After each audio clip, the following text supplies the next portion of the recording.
Countless times in your life, your plans will be frustrated. Everything you expected, everything you planned would happen by such a date, such a time.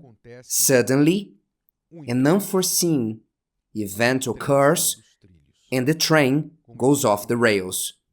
As the famous boxer Mike Tyson said, everyone has a plan until they get one on their chin.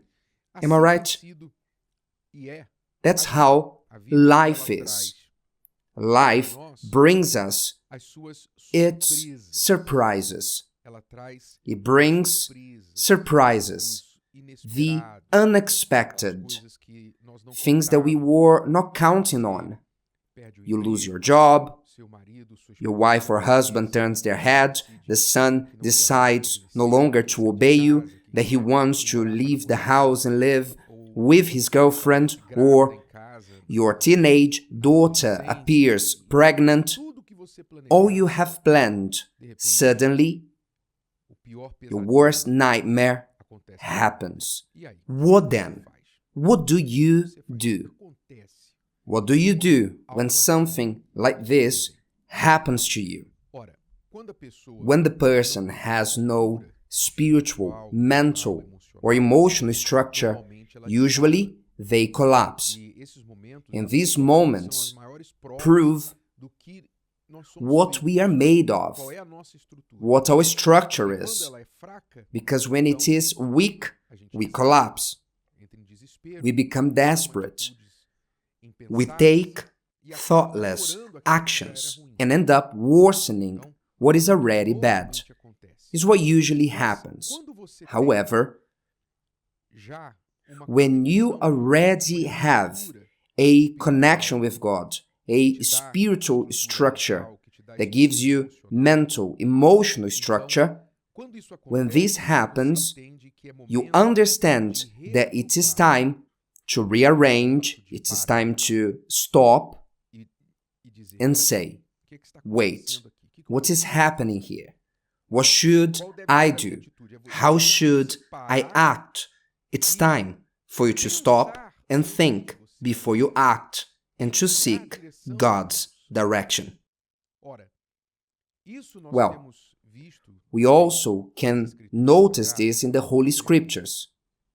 When, for example, Elijah had that fiery faith to make the challenge on Mount Carmel against the prophets of Baal, the followers of Jezebel's gods. And he said, the God who answers with fire, this is God. And alone he proved who was the true God. His plan was after that demonstration of power, all would bow their knee. All in Israel would bow before the Lord. And Jezebel, in fear, will go back from Sidon, where she came from. King Ahab will put an end to the prophets of Baal and restore the worship to God in Israel. That's what Elijah predicted. Come on, after a proof who God is, my job is done. However, the following day, nothing changed. Jezebel was more convicted, certain to put an end to Elijah. What did Elijah do? He ran away to Mount Horeb, he sat by a tree, and he asked for his death. In other words, Elijah, frustrated with his situation, he could not bear the weight of that unexpected end, which was not the end yet, but it was as if it was over for him, to the point of saying, I want to die. And how many times have you felt the same way?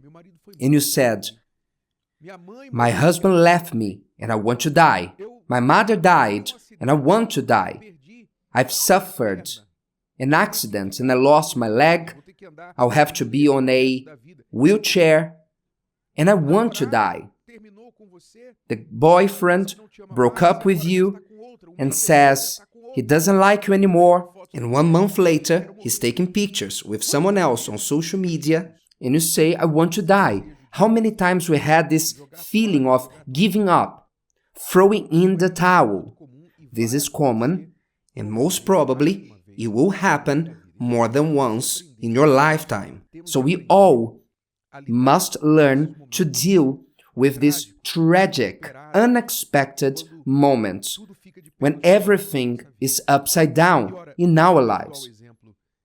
But going back to the example of Elijah, what did God do with him? First, God understood him. If you live with someone like this, someone who feels like they lost the desire to live because of something unexpected that happened to them, you must understand them. God understood Elijah. He did not attack him. His hand was not heavy over him. He understood his frustration. And we are talking about the prophet Elijah here. And if you have your spouse, parents, siblings in a similar situation, understand them.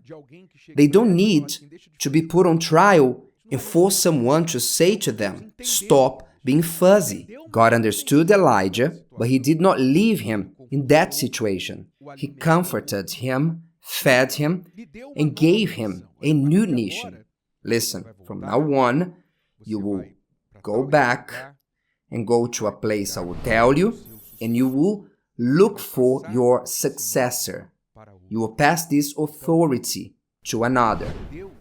So God directs us when we have fallen, not knowing what to do, thinking that is the end of the road. He gives us direction. We must be humble to listen and practice. Maybe you are in this situation right now, thinking, what do I do with my life? What do I do?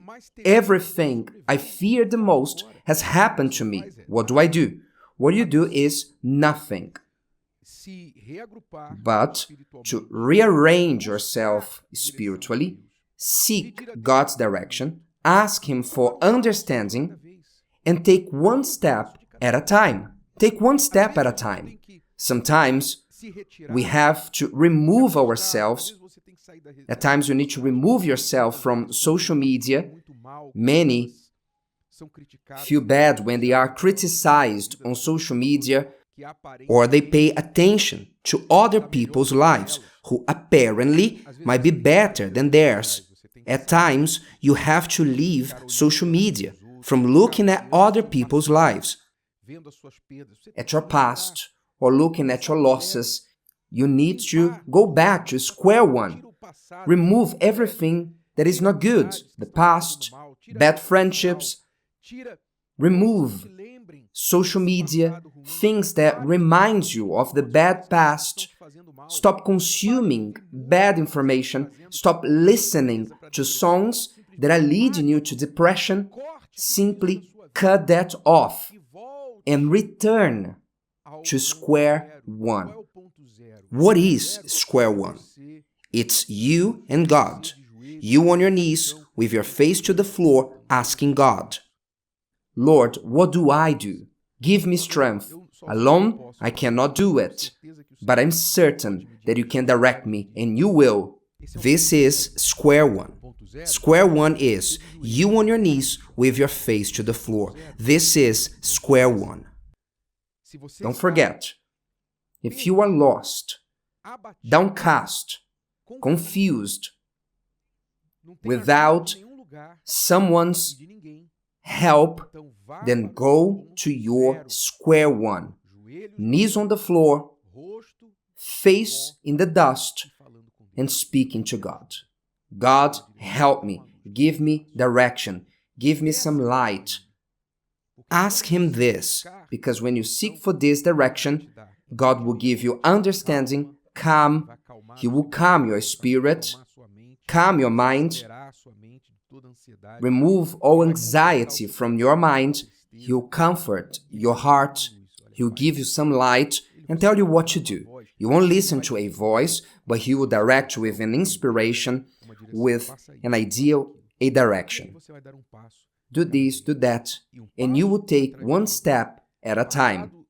One step after the other. After a while, you will see that you left the worst moments. You passed through the valley of the shadow of death. And God's rod will comfort you, and after leaving the valley, you look back and you see that the worst has passed. This is what you must do. Return back to square one in your life. Knees on the floor, facing the dust, and asking God for direction and for strength, because this He will give you. Don't forget, as the psalmist said, everybody knows the psalm.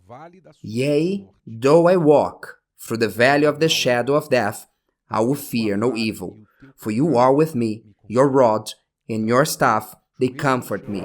So kneel on the floor, facing the dust, and asking God for direction. After that, stand up and start taking the steps that God will give you. Because when we are passing through the valley of the shadow of death, we don't want to be stuck. We need to keep walking. If today's video helped you and you know someone that could benefit from it, share it with them, and if you haven't subscribed to the channel, you may do so now. See you later.